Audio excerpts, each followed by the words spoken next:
Susan G. Cole, one of the founders of Women Against Violence Against Women, describes how, in 1978, the organization catapulted the issues of violence against women onto the public agenda.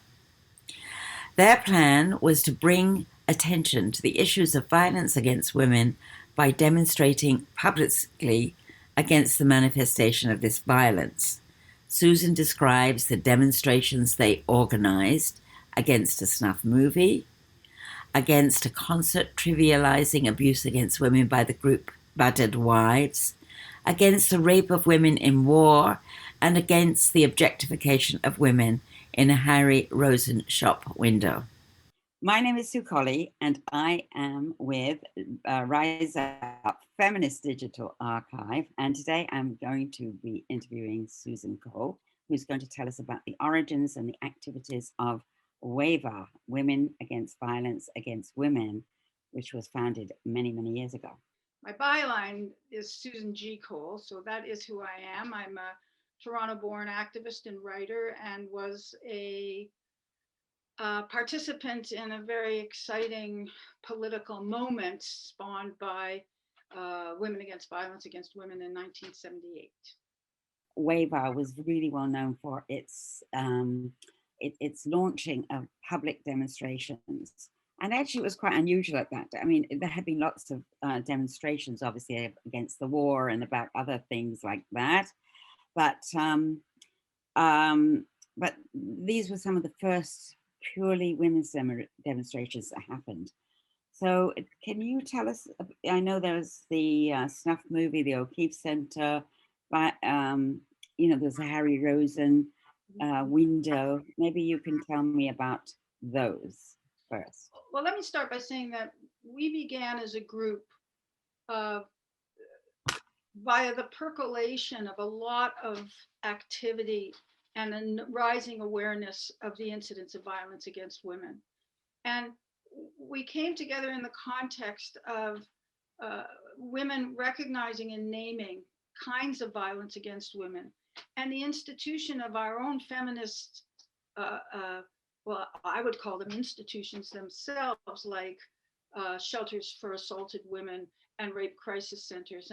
And there was a lot of energy that was coming together at that time. This is about late 1977, 78. And I personally was looking for some kind of political action group. And so, and I had been working in the area of women's reproductive rights for a period of time. And then I wish I could remember exactly how we found each other, but I'm sure it was through these various agencies and women who were working together and already doing speak outs on violence against women. And we all came together at a certain point and decided that we would have a political manifestation, a public manifestation of our energy and commitment. And we were going to have a demonstration. I mean, it was just going to be a demonstration against violence against women. And just before, and actually, and this is important in the telling of the story, we did have a permit for that demonstration. We wanted a permit so that we could march down Yonge Street, which was at the time the center of the universe in Toronto, and we thought a good plan. And we would convene at the just built Eaton Center on the corner of Dundas and Yonge.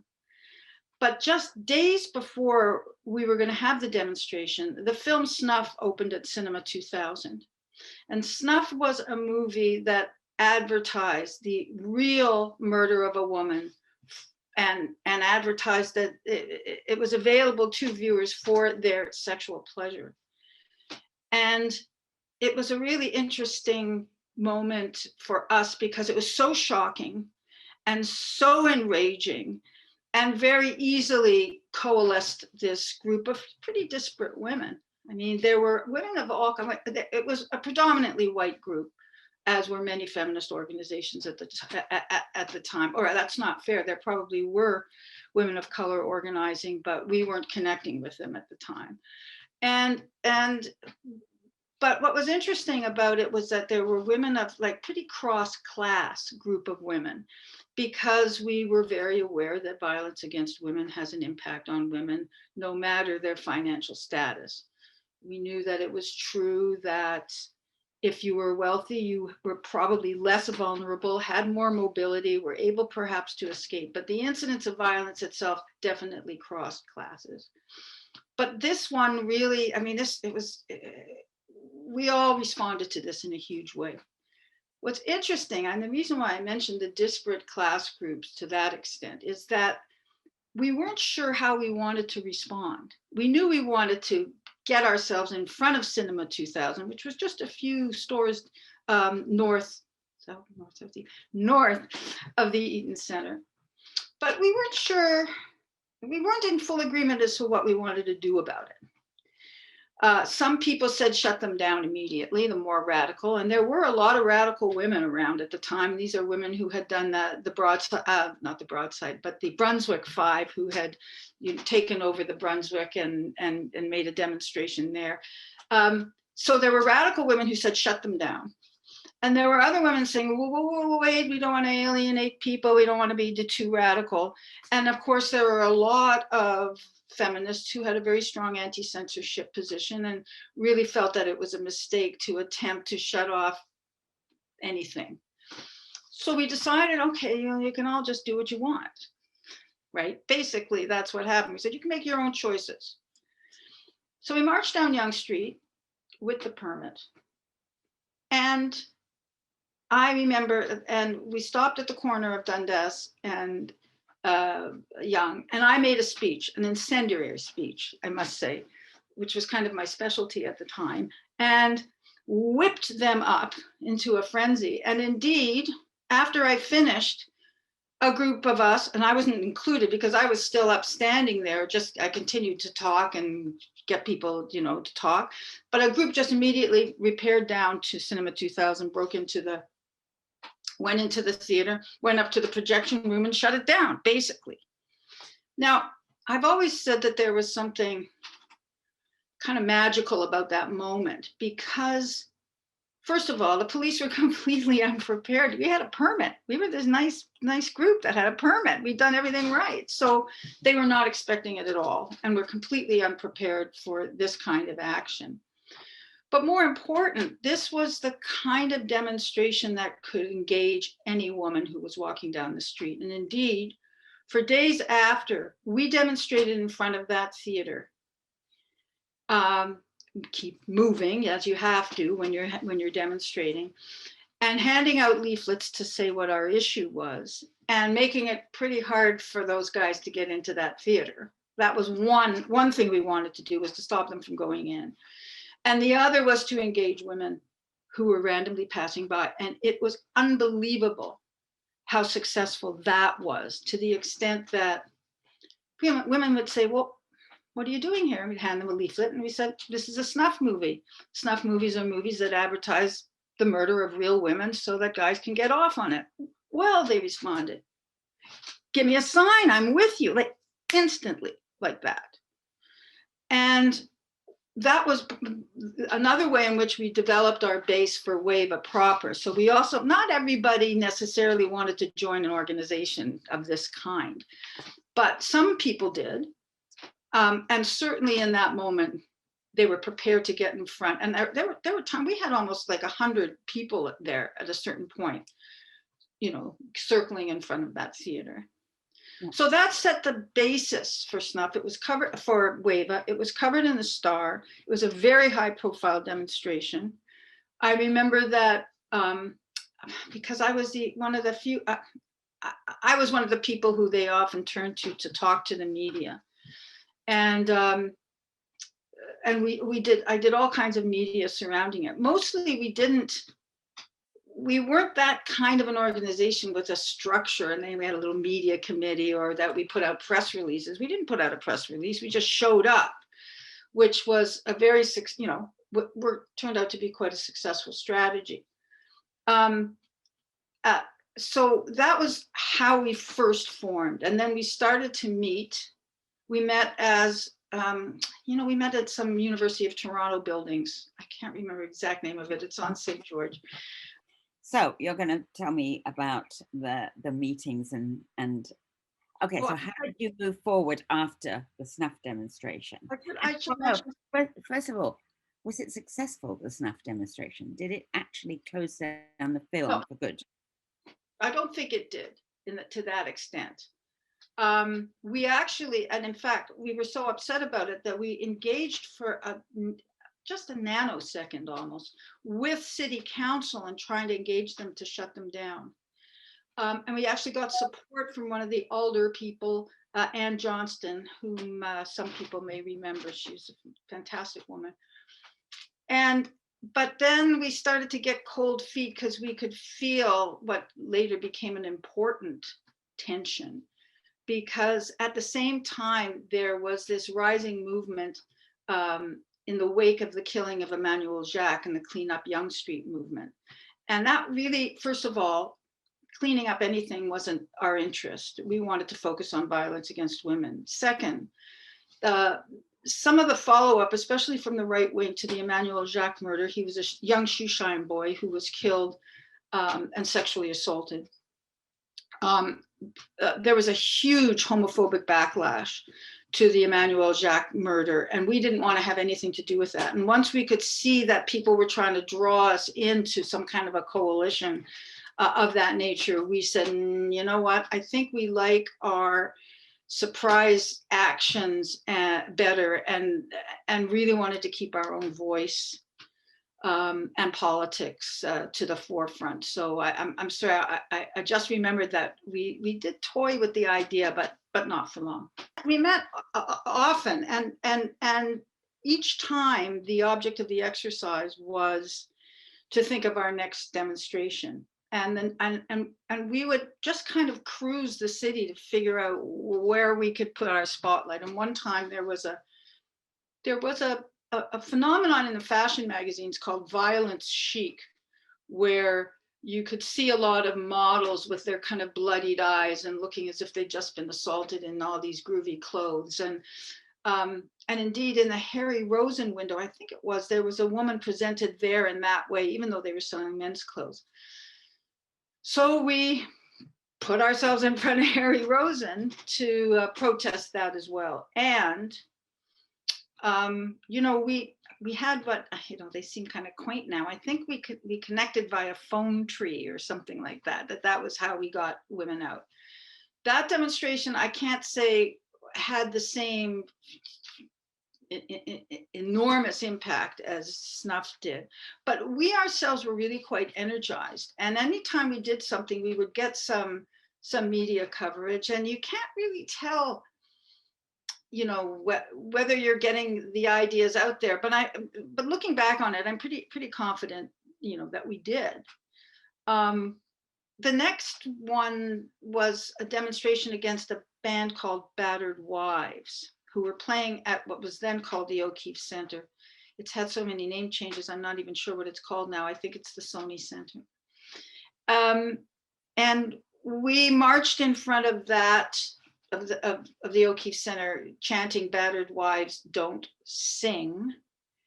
And our complaint was that the band's name trivialized the experience of violence against women. And what's interesting, I remember the contrast between the men who watched us at that demonstration as distinct from the men who watched us at the Snuff demonstration, because the men at the Snuff demonstration were full of shame and really did not want to be seen or heard. They were lurking, they were hiding. But the supporters of that punk band really fired some hostility at us. And I think we were, I don't know, we were naive, but I remember personally being quite shocked by it. And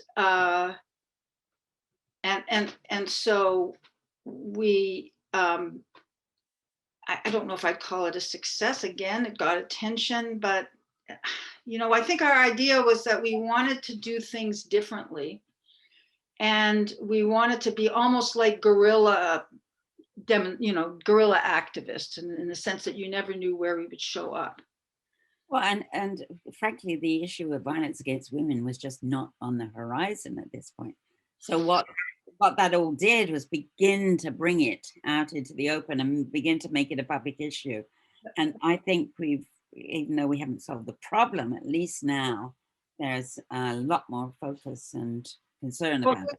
I agree, Sue. There's no question that the public awareness of violence against women is just huge. And I have to say that I still, that when the Me Too movement happened, and we were saying, oh, what took you so long? But we were very happy to see that it happened. But for those of us who have been working and writing in the area for the length of time that we were,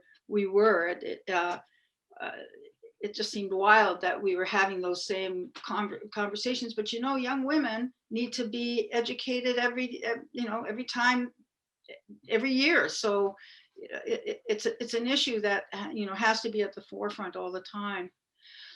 Now, I mean, Snuff was its own success, but actually the action that I'm in the end most proud of was an action we took on Remembrance Day, which would have been the year after Snuff. And what we did is, and we were actually quite respectful about it, we made our own cenotaph. And after the official, commemorations at City Hall, at the city cenotaph, after everybody left, just as they were leaving, we came on with our own hand DIY cenotaph, and it read, "For every woman raped in every war." And the reason why I really liked that demonstration is because it so profoundly upended the narrative of Remembrance Day and how it's held. And it's a little bit changed now, because now people are talking about, trauma and the trauma of soldiers and the basic problem with war in the first place. But in those days, there wasn't a shred of anti-war content to what was going on in Remembrance Day, and nobody really wanted to hear about it. And even as late as like 20 years later, when I was writing about why I wasn't wearing a poppy, the hostility was unbelievably huge.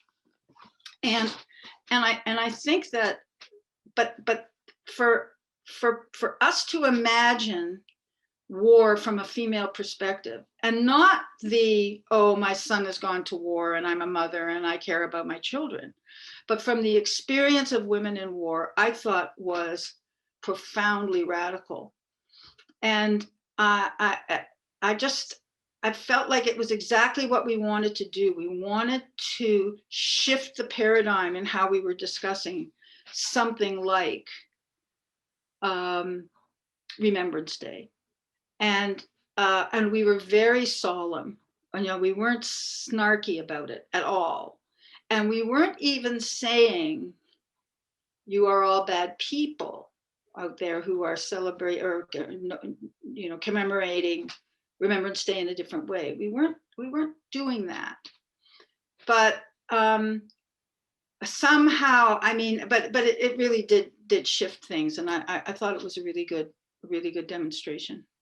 Yeah, I wasn't at that. That sounds really neat to me. Yeah. Actually, I have a funny story to tell you about it that you might cut, might not be that interesting. But I remember that I mentioned about the different kinds of women who were at WAVAW, and one of the most influential of our members was a professor at OASI named Mary O'Brien, who was a really good writer and just a lovely elder woman. And I found out somehow that she was leading a discussion group with my mother and her friends.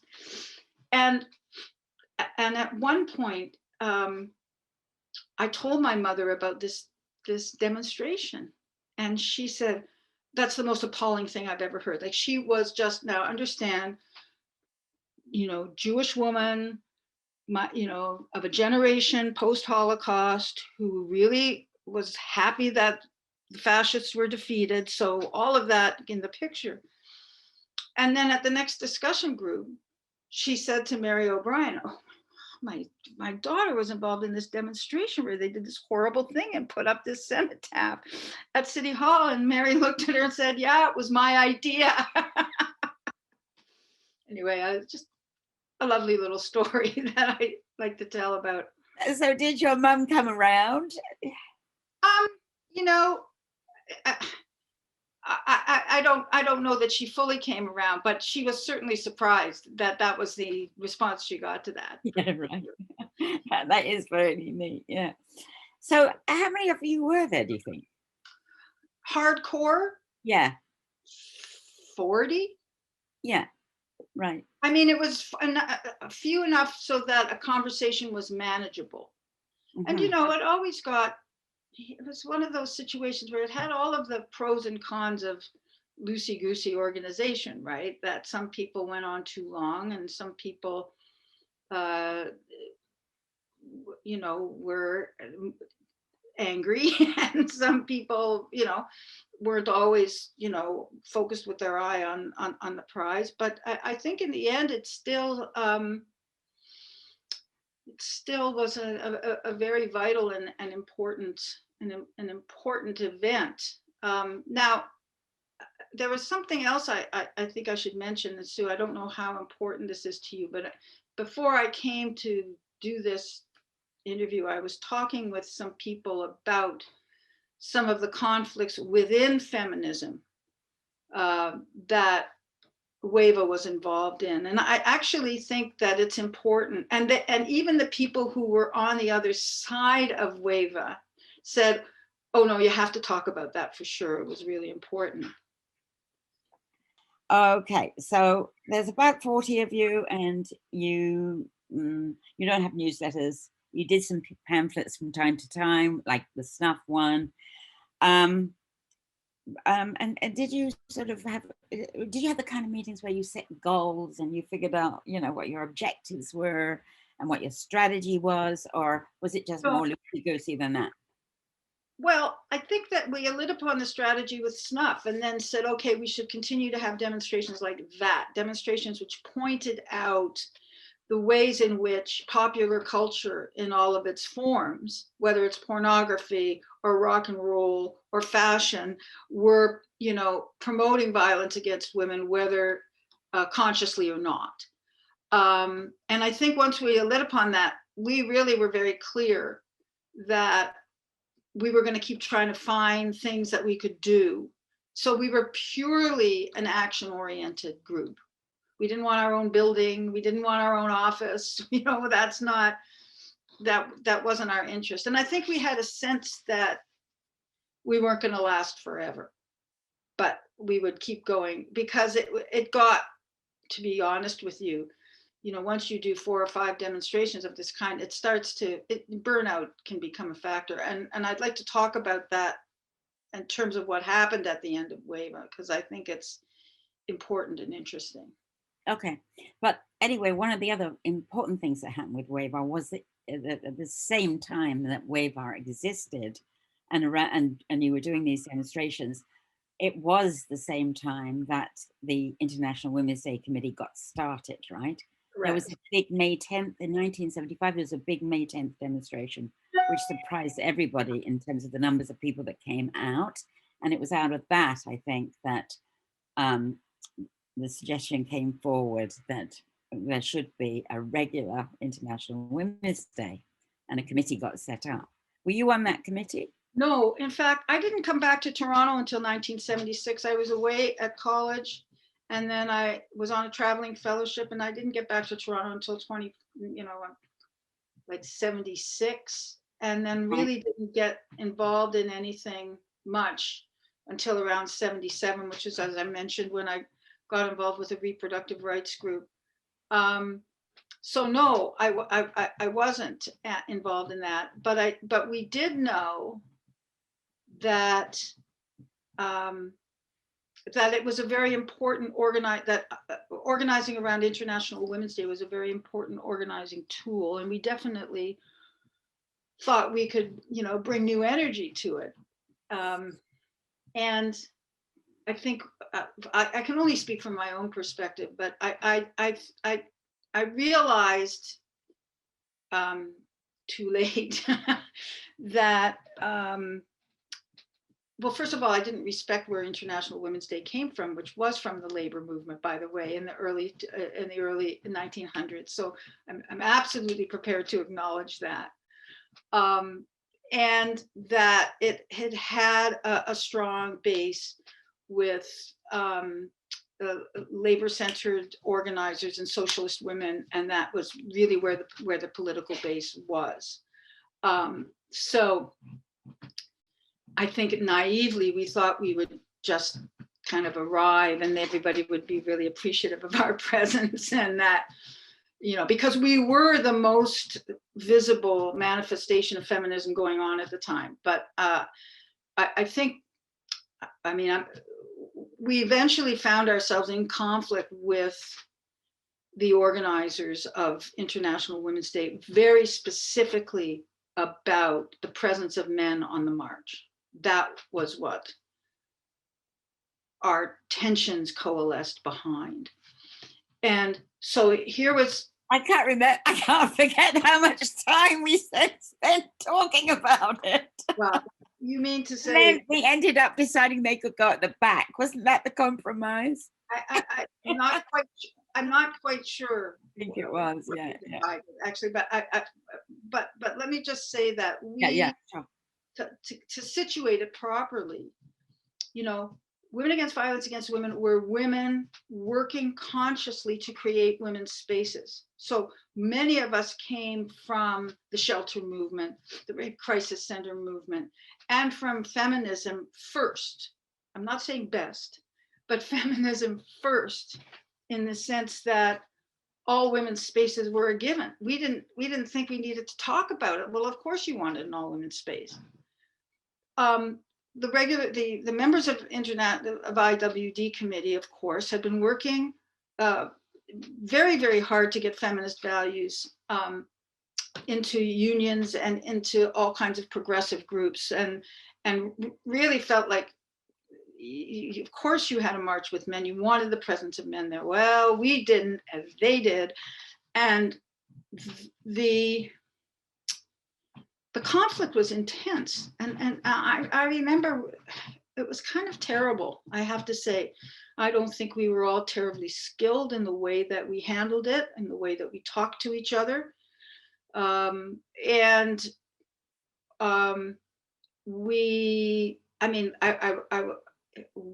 were a lot of lesbians in Women Against Violence Against Women, and we sensed a certain kind of homophobic response from, which I'm not even sure was there, but I'm saying that's how we interpreted it. So you could see how these tensions arose. And then there were a lot of strong anti-censorship activists within IWD who thought we were all pro-censorship, which really wasn't the case.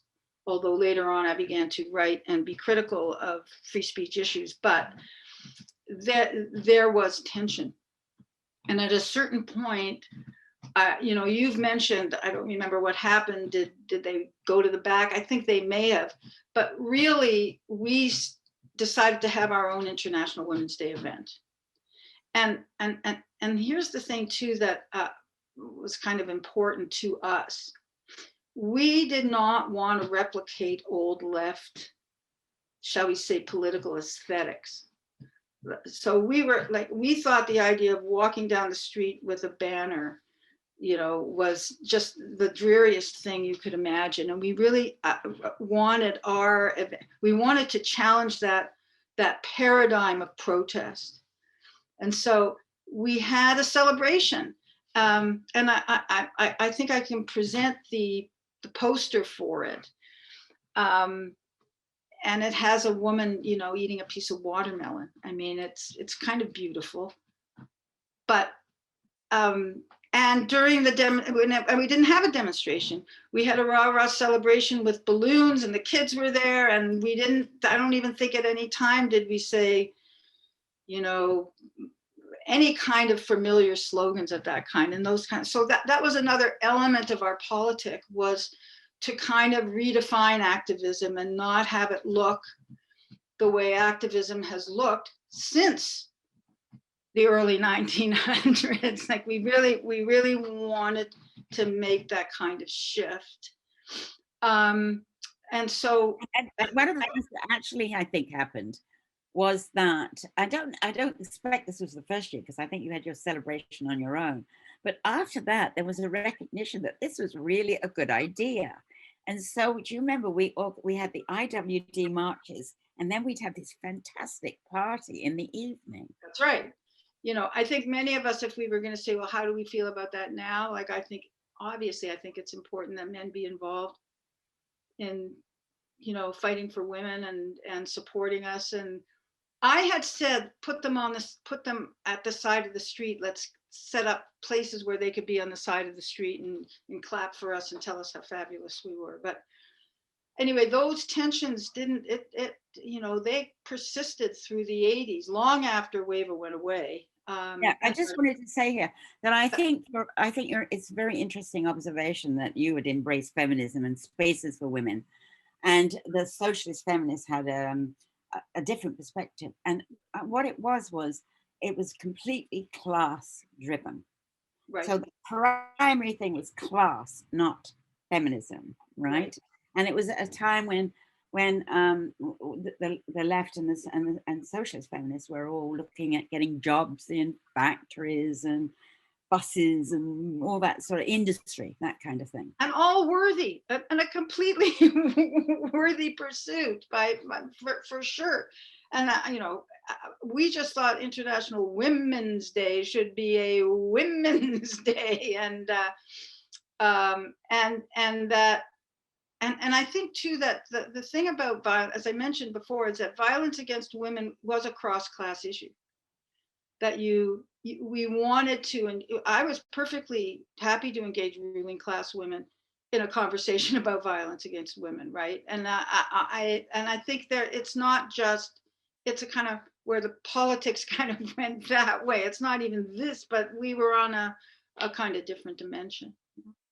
I mean, I wonder how we ended up that way. Here we are, all in North America, in Toronto, and we've experienced the same kinds of things, and we become feminists, whether we're a radical feminist or a socialist feminist. But somehow we end up in this huge conflict, which is a bit strange to me. That's why I'm saying I'm not sure that in that moment, in that context, we were going to figure it out. But I do remember, as I mentioned, that at the height of our conflict and through the 80s, when the so-called sex wars were happening, and when Morgenthaler got busted many times, every time, there we all were together.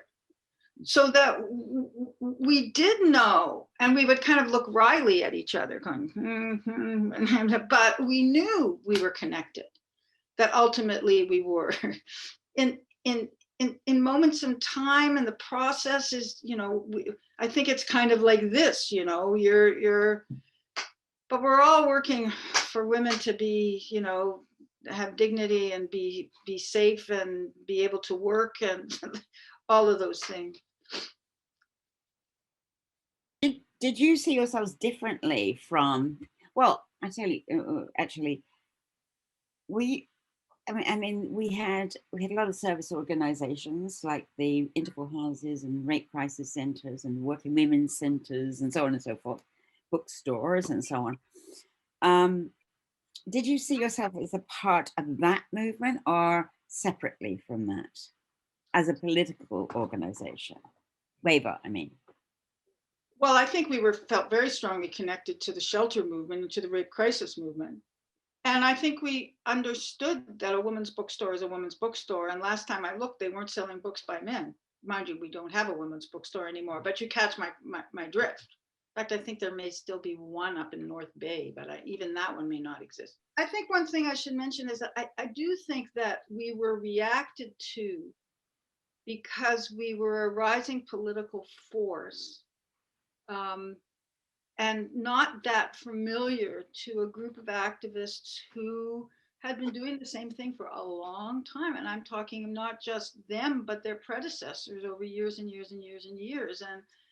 like, who were these people coming out of nowhere? You know, it's I understand why they might have been, I don't know, surprised by it. And it wasn't so good. We were screaming at each other. It was not our best, any of our best moments That's at all. right. But the IWD was a terrible organization at the beginning in that sense. It had no structure. It had no means for shutting people up or letting people or giving people space who were too afraid to speak. All of those kind of dynamics existed that, you know, I'm not even sure that was a real chair. I think there might have been a chair, but it was more like keeping a speakers list. So were you involved in that? No, no, we were not. Some of our members were.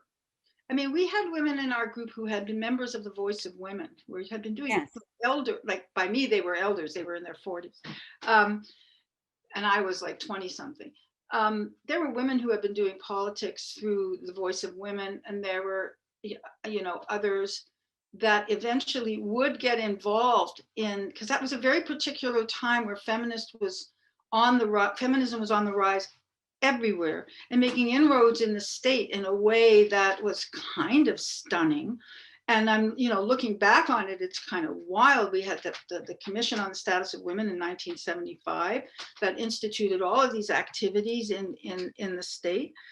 But, you know, we were not that. We were pretty funky, I'll tell you. We were, you know, we were kind of street fighters, really, when you think about it. So, but I have only respect for those people who started working, you know, inside government to, you know, open up pathways for women, especially via funding. So I wasn't derisive of it at all. We were just not that, or I was not anyway. No, that's right. Well, there was another huge debate or new kind of, not so much a debate, but a tendency. And that was for those people that just did demonstrations and sit-ins and those sorts of things. And other women that felt that you actually had to go talk to government. And Right. it tended to be the people who were involved in services like Interval House and like childcare and the rape crisis centers that knew that they couldn't continue unless they got funding, and they weren't going to get the funding by just going to Queen's Park every Saturday, you know. So that was a tendency that began to happen and began to also break people up a bit, or else perhaps bring them to their senses, one or the other. I don't know. Yeah. Well, I think that both things are true. I mean, for the people I know who were like involved in Rape Crisis Center and the Interval House are the most radical people I know, and had to figure out a way to engage with government in order to get funding. And it took them a long time to get more than just a drawable. I mean, it took them a while to get funding every year, and that was a big struggle. And they struggled with having to spend all their time doing that instead of doing the public education they wanted to do.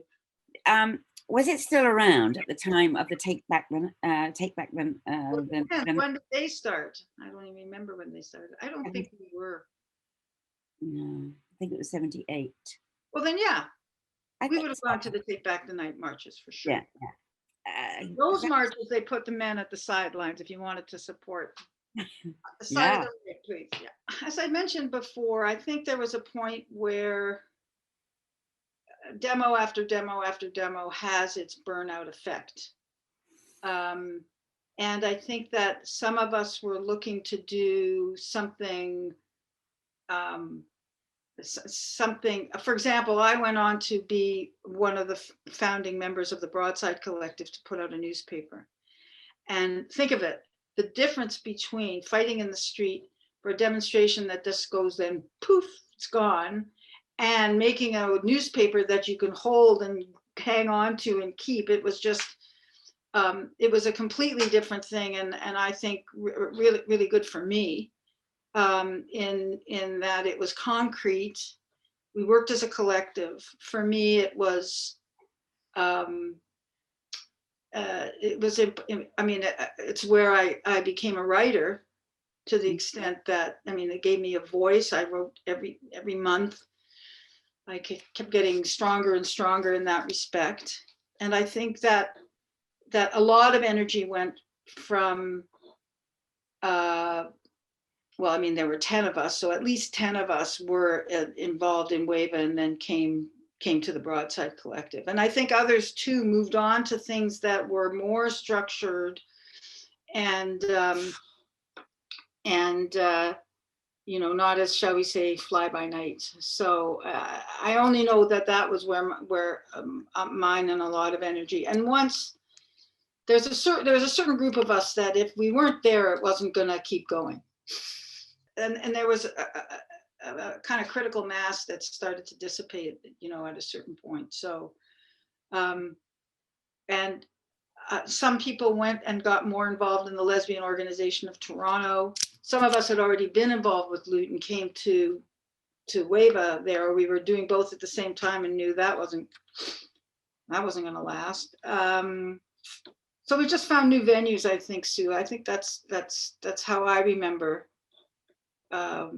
it devolving. And I think we were meeting at least like once every 2 weeks. Like, it wasn't when Broadside came along. Broadside was for us 2 nights a week and all weekend once a month, which is a huge commitment. And there was no way that we were going to be able to do any more than that to a certain point. That's an awful lot to sustain. And I do remember that IWD meetings were once a week. Wow, for a few years. Yeah, it was amazing. And lots of other organizations worked at that pace, and nobody could keep it up in the end, right? Yeah.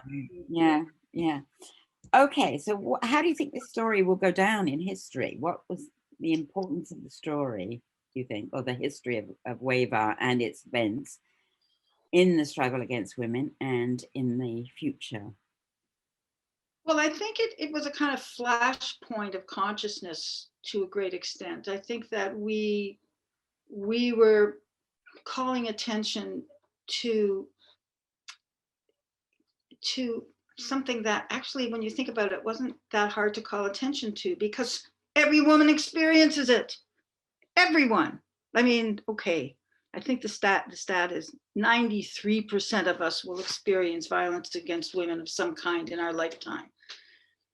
And I remember, it's so interesting because during the Jian Ghomeshi trial, which was just a horrible experience for all of us, I was working at Now Magazine, and we had this big, wide open space. It was an open concept, and we were all there. It was about 25 of us making that newspaper in the editorial section. And I stood up in the middle of it and I said, how many of you have been sexually harassed in your lifetime? And every single one of those women, whether they were 19 or 75, put up their hand. And that's the truth of it. I mean, that was why I was so surprised it took so long for Me Too to happen. I said, wow, what's new here? But the truth is, women really connect to the issue because we know our own experience. And I think that WAVA was one of the first groups to put it on the table in a way that women could connect to. Now, as it wasn't a state institution, and we were radical. So, we weren't going to engage on the street with, every woman under the sun, but there was a lot happening among women and I know, like, there were women who came down in the suburbs down to join that Snuff demonstration. And they may not have joined WAVA or joined a feminist group, but they came back to their homes and among their friends and really, really had the conversations that had to be had about this issue. Mm-hmm. And we know that that's, basically the way that you generate action is if, you start talking to each other about it. And a lot of women hadn't been talking to each other, right? They're sitting there with our own experience and keeping it inside and keeping our fear and thinking it only happens to us. And it's so important for women to understand that it happens to us all, that we're not alone, that it's not our fault, that there's something else going on that has to be dealt with. And I do think we definitely put that conversation out there so that women could have it. I think that after that, you know, there was never ever, I think, a feminist action or a group, you know, an action that had a number of demands on it that did not include against violence against women, right? I mean, it just became, it did become inbuilt after that. And I you know, credit those women who started Interval House and those women who were starting rape crisis centers. So it's not all one group, and it's kind of this rising, surging tide of energy, and it really was quite powerful at the time. Yeah. Well, that's great. I've got this other question, which I think is about the same thing. You might want to add to what you said, which is, what do you think might be most interesting about this story for activists today and researchers today? I think the tensions, but I mean, we never like to air our dirty laundry, you know, but there were, you know, there were tensions within feminism. There was an attempt on our part to kind of redesign activism so that it didn't look the way it had looked, you know, for decades. I think that was important. And I think that it was a you know, a definitely a feminine capital F feminist organization. We didn't have a hyphen. Yeah, very good, excellent.